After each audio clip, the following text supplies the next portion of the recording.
Okay, so Lord of the Rings, the Rings of Power. Yeah, I'm just doing a voiceover on this one. Plenty of Lord of the Rings footage. You don't need to be filled up with my ugly mug everywhere. Anyway, yeah, so I completely forgot that this was going to be coming out this week. I had a completely different video planned, but I figured I should probably at least give some of my initial thoughts on this series. I've only seen 2 episodes so far, but I gotta be honest, I've never seen a show that I didn't like at the beginning turn it around by the end. My initial feelings tend to carry through. Now, is that just because I'm forcing it? I don't know. The Rings of Power is a TV show based on J.R.R. Tolkien's work, The Lord of the Rings. I mean, obviously, who hasn't heard of that? It's being produced by Amazon, and it being produced by Amazon made me somewhat worried after the Wheel of Time show turned out to be, again, I just don't feel like there was enough, and I just mean that in general. There wasn't enough of everything for the Wheel of Time show.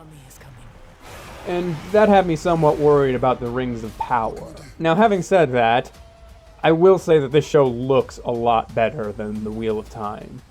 It's clear that they're taking heavy inspiration from the Peter Jackson films, and this very much falls more in line with that universe than in the books canon, which I consider somewhat different. But this world does feel more authentically lived in, more so than the Wheel of Time show. And the effects come across as a lot better, too. I don't know if that's just a case of things are a little bit more drab, so it's easier to hide the CG. But if nothing else, this does have some pretty effect. But that doesn't mean much if the story is really bad. And how is the story so far? It's difficult to say. I wouldn't say they've completely lost me so far, but I'm not exactly gripped about anything. The biggest issue I can come up with right now is that I just don't like how the characters are talking, if that makes any kind of sense. So the conceit of reading The Lord of the Rings and watching the movies to some degree is that you are reading an old text that was originally not written in English and then translated into English from like Old Norse or something like that. Consequently, there tends to be a lot of things like dead references or metaphors that go on too long, or like words that you can tell that's not exactly how it was supposed to be translated, and there's just like a lot of those little things that it's difficult to point out one specific thing. But when you read Lord of the Rings, you have to come into it with the understanding that it wasn't originally written in English. This does not have that feeling. Everyone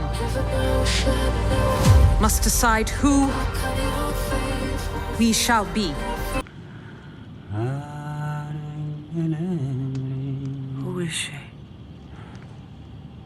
This woman you sing of. 'Tis the lay of Luthien, the elf maiden who gave her love to Beren, a mortal. The Rings of Power feels fairly contemporary. People talk like you or I would talk right now, which okay, yeah, fine. They don't have as much to draw on as Peter Jackson did in particular, and they're kind of filling in gaps from here to there. So that like writing style is sort of lost.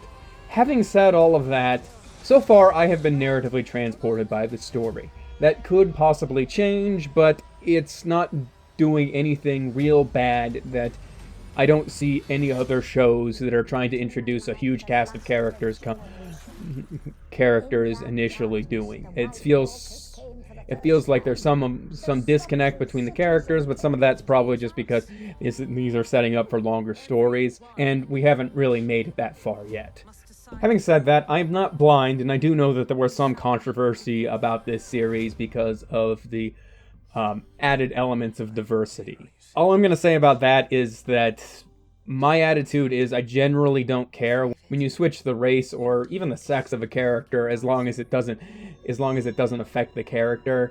And for what it's worth, the added elements of diversity are just adding black people or Asian people into a setting in which you wouldn't expect to see them, which is kind of one of those, this is just politically correct history, and I don't really care. It's not like I'm watching the first episode of She-Hulk and, oh god, that speech, man. Oof. It's not grandstandy about the added elements of diversity is my main point. So I'm inclined to give them the benefit of the doubt and just say, okay, whatever, these actors are doing fine so far, so I'm not going to complain. So overall, how do I like Rings of Power? Well, it's only been 2 episodes, so I can't say for certain that the show is going to be fantastic, but I will say that it seems alright. It seems like a fairly good contemporary fantasy setting. That's kind of a way to fall from Lord of the Rings, which literally invented the genre, but if you've watched other fantasy shows, I would say that if The Witcher is a 6 out of 10, this is a 7 or an 8. It's an average fantasy show to pretty good. If you really love Lord of the Rings, though, I could see that being a disappointment.